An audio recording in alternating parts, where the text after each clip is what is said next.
आमे आज न्यूटन कर प्रथम गति नियम विषय रे पढ़िबा। ताले कौन सही नियमटी थिला ना गोटे वस्तु तार स्थिरावस्था रे बा सरल रैखिक समगति अवस्था रे अनवरत रहिଥାଏ जे पर्यंत तार सही अवस्था को परिवर्तन करिबा पई कोनोसी बाह्य बल वस्तु उपरे प्रयोग करा जाय नथा। ताले ये हेउछि न्यूटन कर प्रथम गति नियम। ताले आमे आको किपरि भाबरे बुझिबा देखो एठारे मु गोटे उदाहरण सहकारे तुम मान को बुझौछि। एठारे मु गोटे पत्थर नेली ता तळे किछि घास अछि देखो जदि ए पत्थर खंड को तुमे बहुत दिन पर्यंत अनुध्यान करिवो ताहले देखिबो एई पत्थरटी सेमति स्थिर रहिथिबो। जेते दिन पर्यंत ता उपरे किछि बल प्रयोग हेउ नाही सेते दिन पर्यंत एई पत्थरटी एमति स्थिर रहइबो। ताहले एठारे प्रथम पार्टी हमर सरिला कि तार वस्तु स्थिर अवस्था रे सबले रहिଥାଏ। एबे आमे द्वितीय पार्ट को जिबा कोन ना जेउ पर्यंत किछि बाह्य बल ता उपरे प्रयोग न होईची बा बाह्य बल आमे जदि प्रयोग न करिचे ता सेही भली स्थिर अवस्था रे ही रहइबो। ताले हमर ए लॉटी कोन थिला आउथरे देखि दबा ना गोटे वस्तु तार स्थिर अवस्था रे बा सरल रैखिक समगति अवस्था रे अनवरत रही थाए जे पर्यंत तार सही अवस्था को परिवर्तन करिया पई कोनोसी बाह्य बल वस्तु उपरे प्रयोग करा जाय नथा। ताले एहा हेउची न्यूटन कर प्रथम गति नियम। देखो एठी न्यूटन को गतिर नियम मु पढाउची ये हेउचंती तो किए ना आंकु निहाती भाबरे तुमे चिनिथिबो ये हेउचंती न्यूटन। किंतु एठी मु गोटे बड़ फोटो लगेइची एटा काहा फोटो ना गालिलियो को फोटो। ताले मु आंकर एते बड़ फोटोटी एठी काहे कि लगेइची ना एहार मध्य एक कारण रहिछि। एहार कारण हेउची न्यूटन कर प्रथम गति नियमटी हेउची एही लोकर किछि नियम रु आसीछि।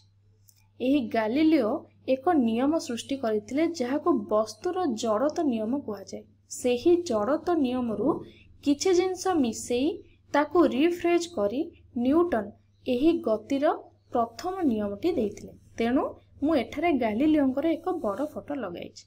न्यूटन कर एही प्रथम गति नियमर समस्त क्रेडिट प्रथमे गालिलियो को जिवो। तेनु एठारे मु तांकर गोटे बड़ फोटो लगेइछि।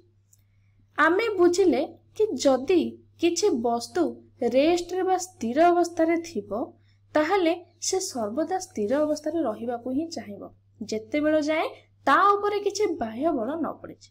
एवं किछि संज्ञा रे बा डेफिनेशन रे आमे देखिबा को पाइबा कि लिखा आइथिबो असंतुलित बल ऊपर किछि कथा। ताहले एही असंतुलित बल काहे कि लिखा आइथाय कोन पई से माने असंतुलित बल कथा को उठाइले कारण आम पाखरे दुईटे बल अछि जहा कि वस्तु ऊपर काम करिथाय। गोटे हला संतुलित बल आ गोटे हला असंतुलित बल। उदाहरण स्वरूप एटी गोटे पत्थर अछि मु जदि पत्थर रो गोटे पार्श्व को एई भली भाबरे ठेलिबी अपर पार्श्व को तुमे एई भली भाबरे ठेलिबी एवं मु जेतिकी बल रे ठेलिबी तुमे सेतिकी बल रे ठेलिबो बा समान बल प्रयोग करिवो ताहाले एटी कोन हेबो ना ए पत्थरटी एई भली भाबरे स्थिर रहइबो एटी गति करिवो नाही। ताहाले जदि आमे बल प्रयोग करूचे ताहाले गति करूनी काहे कि ना एठी संतुलित बल काम करूचे। किंतु जदि एठी मु जे बल प्रयोग करूची तुमे ताठारो अधिक बल प्रयोग करिवो ताहाले एठी कोन हेबो ना बलर असंतुलन देखा गला तेनु पत्थरटी गति करिवो। एठी आउ एक उदाहरण नउची खंडे बरफ एठी मु नेली ये गोटे बरफ एटा त पृष्ठतल यहाँ ऊपर मु आउ एक बरफ खंड को एठी रखिली एठी कोन हेबो देखो आमे बरफ को सहजरे गति कराई परिबा। जदि यहाँ ऊपर मु आउ गोटे बरफ रखिली एठी बरफ देखिबो सेमति किछि समय पई रहउची एठी सेया हेउची जे पर्यंत किछि बल या परे प्रयोग न होईची से पर्यंत एही बरफटी गति करिवो नाही। किंतु जदि मु बरफ को किछि बल प्रयोग करी एही भली भाबरे ठेलिबी आ तमे सेम बल रे बा समान बल प्रयोग करिकि विपरीत दिगरु ठेलिबो ताले कोन हेबो ना एठी बरफटी मध्य गति करिवो नाही सेही भली स्थिर रहइबो ताले एठी बलर संतुलन देखा गला बा एहा को आमे संतुलित बल बोली कहूचे। तेनु केवल असंतुलित बल द्वारा आमे बरफर अवस्था को परिवर्तन कराई परिबा। तेनु जदि मु गोटे पार्श्व रे अन्य पार्श्व अपेक्षा अधिक बल प्रयोग करिबी ताहले देखिबो बरफटी गति करिवो एवं मु कहि परिबी बरफटी एठी एक्सिलरेट हबो बा त्वरित हेबो। तेनु एठी भी आमे पुणी थरे देखिले एक वस्तु सर्वदा स्थिर अवस्था रहिबो जेउ जाए ता उपरे किछि बाह्य बल प्रयोग न होइछि बा कोनोसी असंतुलित बल प्रयोग न होइछि। एटारे आउ किछि लेखा होइछि देखो कि सरल रैखिक समगति। ताले एठी सरल रैखिक समगति माने कोन ना जहा माने हेउछि एक निर्दिष्ट वेलोसिटी बा बेगरे रहिबो। तेणु वस्तुटी रे एक निर्दिष्ट बेग रहिबो जेउ जाए ता उपरे कोनोसी असंतुलित बल प्रयोग न होइछि। ताले वेलोसिटी बा बेग माने कोन ना समान समय व्यवधान रे समान दूरता अतिक्रम करिबा। एहा बहुत कम समय पई अंतर्निहित होई कि थाए काहेकि ना सबु आमे ऑलरेडी एक्सपीरियंस करि सारलेनी। जदि मु बरफ को ठेलिबी ताहले बरफटी किछ समय पर कोन हेबो माने तार गति करिवो माने तार स्थिरतारू से गति करिबा आरंभ करिवो। एहाको सर्वदा मु गतिशील अवस्था रे मध्य रखि परिबि नाही किबा स्थिर अवस्था रे मध्य रखि परिबि नाही। सेही जा स्थिर रहिबो जो जाय आहा पर आमे बल प्रयोग न करिचे। सेही बळी जदि मु एक टेनिस बॉल को फिंगिबी ताले किछि समय पर ता मध्य स्टॉप होई जिवो बा स्थिर होई जिवो। सबु जिनिस सही परि दिन ना दिन स्थिर हबो। तेणु बहुत कम समय पई एहा गति करूथाय बा तार बेगरे अंतर्निहित थाय। तेणु जदि आमे गोटे वस्तु को गतिशील कराइबा को चाहिबा ताहले हमहु किछि बल प्रयोग करिबा को पड़िबो। ताहले एहा को तोरा बा ए जो गति को त्वरान्वित करिया पई हमकु कंटिन्यू बल प्रयोग करिया को पड़िबो। मु गोटे बॉल को एमती मारली बा गोटे कैरम बोर्ड पर स्ट्राइकर मारली किछि बाट गला पुणी आउ थरे मारले आउ किछि बाट रहइबो ताले एठी गति त्वरान्वित होला। सेही अनुसार मते बारंबार एठी किछि बल प्रयोग करिबा को पड़िला। सेही परि जदि कार रे आमे कोन करिबा ना जदि तार इंजिन टा फ्यूल बा ईंधन को दहन करी सेतिर शक्ति उत्पन्न न करिवो ताले कार कोन करिवो कि कार भी बंद हे जिवो। तेणु एठारे आमे जेउ सब उदाहरण देखिले समस्त वस्तु सब दिन पई कोन करंती ना सेमिति गति करूथांती गति करिवे जदि आमे ता ऊपर किछि असंतुलित बल प्रयोग न करिबा। जेपरि कि बरफ चिरदिन पई जेंती अवस्था रहया कथा रहि जिवो एवं बॉल टी यदि आमे फिंगिबा बॉल टी सेमती गति करूथिबो। जदि आमे ता ऊपर किछि असंतुलित बल प्रयोग न करिबा ताहले से सेमती गति करूथिबो। ताले आमे एठी चलो बरफ कथा देखिबा। बरफर स्ट्रक्चर किपरि थाय। बरफर स्ट्रक्चर किछि एई बोली भाबरे थाय। ताले एहा आणविक स्तर रु आसी थाय। एही बरफ स्थिर अछि कोन पई ना एहार घर्षण बल मध्ये एठारे अछि। तेणु बरफटी एठी एहा ऊपर एहा स्थिर अछि। एठी कम घर्षण बल थाए बरफ रे किंतु जेहेतु घर्षण बल अछि तेणु बरफटी स्थिर अछि। एहा आणविक स्तर रु आसी छै। बरफ खंड रे थिबा जल अणु गुडी को गति करिथांती। जेतले गति करिवे माने ताका मध्ये रे निहाते से माने अणु माने घसी हेबे आ चूरी हेबे।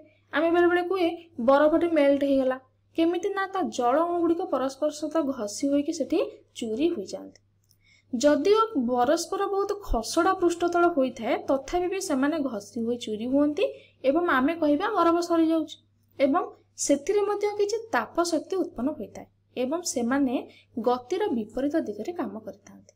तेणु एठारे घर्षण बल काम करूछि सेथि पई बरफटी स्थिर रहउछि। केवल घर्षण बल नुहे एठारे वायु प्रतिरोधक मध्ये काम करूछि। किभଳି ना बरफ मध्ये रे किछि वायु कणिका मध्ये थांती जो मानक मध्ये रे मध्ये घर्षण होई थाए बा घसी होई थांती जेमिति कि आमे याको नोटिस करि पारि न थाए। आमे आउ एक उदाहरण नेबा गोटे बॉल रो उदाहरण नेबा। आमे एक बॉल को टॉस करूचे ताहा किछि समय पर भूमि को फेरी आछी काहे कि ना एठी आउ एक बल काम करूची जहा को आमे माध्याकर्षण बल बोली कहिता। एही माध्याकर्षण बल ही बॉल को तळ को टाणी आउची।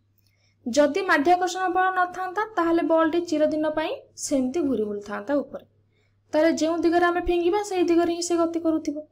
ताले एठी बॉल टी तळ को आसला परे स्पेशली घास ताहार गति को रोकुची बा मंथर करूची ताहले एहा एक निर्दिष्ट वेलोसिटी रे गति करू नाही कारण वायु कणिका गुडी को मध्ये घसी होई एक बल सृष्टि करूछन्ती जहा कि बॉल रो गति को एठी मंथर करूची। एठारे तुमे माने अनुभव करि पारुथिबो जदि माध्याकर्षण बल न थांता ताले कोन होंता ना वायु केबे भी कोनोसी जिंस को तळ को टाणंतानी बा वायु नाही माध्याकर्षण बल भी न थांता तेणु कोनोसी जिंस तळ को फेरंतानी जेमते आमे फिंगंते से सेही बळी भाबरे गति करंता। तेणु एठी गालिलियो ग्रह मानकर किछि स्थिति अनुध्यान करथिले एवं किछि तथ्य हमकु देइथिले। कोन कहिथिले ना ग्रह माने एमती एमती घुरी बुलंती ना से माने एक निर्दिष्ट बेगरे घुरु थांती निजर अक्ष चारिपटे बुलु थांती एवं से माने ନିଜର ଦିଗ ପରିବର୍ତ୍ତନ କରନ୍ତି କିନ୍ତୁ ବେଗ କେବେ ପରିବର୍ତ୍ତନ କରନ୍ତି ନାହିଁ। ସେମାନେ ଏକ ନିର୍ଦ୍ଦିଷ୍ଟ ବେଗରେ ଅନବରତ ଘୁରୁଥାନ୍ତି। ତେଣୁ ଗାଲିଲିଓ କହିଲେ ଯଦି ସେମାନେ ଏକ ନିର୍ଦ୍ଦିଷ୍ଟ ବେଗରେ ଘୁରୁଛନ୍ତି ତାମାନେ ନିହାତି ମହାକାଶରେ ବାୟୁ ନାହିଁ ଯାହାକି ସେମାନଙ୍କର ଗତିର ବେଗକୁ ଅଟକାଇବ ବା ମନ୍ଥର କରାଇବ। ନା ମହାକାଶରେ କୌଣସି ଜିନିଷର ବା ବସ୍ତୁର ବେଗକୁ ଅଟକାଇବା ପାଇଁ ବା ମନ୍ଥର କରିବା ପାଇଁ କୌଣସି ଅବଷ୍ଟାକଲ ନାହିଁ ବା କୌଣସି ବାୟୁ ନାହିଁ ବୋଲି ସେ କହିଥିଲେ। ଏହି ସବୁ ଜିନିଷ କିଛି ମାତ୍ରାରେ ସତ, କିଛି କ୍ଷେତ୍ରରେ ଆମେ ସତ୍ୟ ବୋଲି ମାନି ନେବା କିନ୍ତୁ କିଛି କ୍ଷେତ୍ରରେ ତାହା ମିଥ୍ୟା ବି ହୋଇଥାଏ, ସତ୍ୟ ହୋଇପାରେ ନାହିଁ। ବିଶେଷ କରି ଆମେ ଏଠି ଯେଉଁ ଲେଖିଛେ ସରଳ ରୈଖିକ ସମଗତି, ଏହା କଥା ଆମେ ଦେଖିବା। ମୁଁ ଏଠାରେ ତୁମକୁ କ୍ଲିୟର କରିଦେଉଛି, ଯଦି ମାଧ୍ୟାକର୍ଷଣ ବଳ ନଥାନ୍ତା ତାହେଲେ ବାୟୁ ନଥାନ୍ତା ଏବଂ ତୁମେ ଯଦି ବଲ୍କୁ ଫିଙ୍ଗିଥାନ୍ତ ସେହି ବଲ୍ଟି ସେହି ଫିଙ୍ଗିଥିବା ଦିଗରେ ହିଁ ଚିରଦିନ ପାଇଁ ଗତି କରିଥାନ୍ତା ଯେଉଁ ପର୍ଯ୍ୟନ୍ତ କିଛି ଅସନ୍ତୁଳିତ ବଳ ସେଠି କାମ ନ କରିଛି। ଆଉ ଏକ ଉପାୟରେ ଆମେ ବୁଝିବା, ତୁମେ ଦୈନନ୍ଦିନ ଜୀବନରେ ଆକାଶରେ ଏରୋପ୍ଲେନ୍ ଦେଖୁଥିବ। ଏହା ଏକ ନିର୍ଦ୍ଦିଷ୍ଟ ବେଗରେ ସର୍ବଦା ଗତି କରିଥାଏ, କୌଣସି ଧକଡ଼ କଚଡ଼ ନଥାଏ, ସବୁକିଛି ସ୍ମୁଥଲି ଆଉ ଶାନ୍ତିରେ ସବୁ ଗତି କରୁଥାଏ। ଯଦି ତୁମେ କେହି ଏରୋପ୍ଲେନ୍ରେ ବସିଥିବ ତାହେଲେ ନିହାତି ଏହି ଜିନିଷ ଅନୁଧ୍ୟାନ କରିଥିବ। ଯଦି ୱିଣ୍ଡୋକୁ ଦେଖିବ ତାହେଲେ ତୁମେ ଜାଣିପାରିବ କି ହଁ କିଛି ଗୋଟେ ଗତି କରୁଛି। ଯଦି ନ ଦେଖିବ ୱିଣ୍ଡୋକୁ ନା ତୁମକୁ ଲାଗିବ ତୁମେ ଯେମିତି ଘରେ କିଛି ବେଡ୍ ଉପରେ ବସିଛ। ଏମିତିକି ଇଞ୍ଜିନର ଶବ୍ଦ ମଧ୍ୟ ଶୁଣାଯାଏ ନାହିଁ, ଏମିତି ଲାଗିବ ତୁମେ ଯେମିତି ଗ୍ରାଉଣ୍ଡରେ ବସିଛ। ତାହେଲେ ମୁଁ ଭାବୁଛି ଏହି ସବୁ ଉଦାହରଣରୁ ତୁମେମାନେ ଏହି କନସେପ୍ଟକୁ ବହୁତ ଭଲ ଭାବରେ ବୁଝିଥିବ। ତାହେଲେ ଏବେ ଆମର ନ୍ୟୁଟନଙ୍କର ପ୍ରଥମ ଗତି ନିୟମଟି ଶେଷ ହେଲା।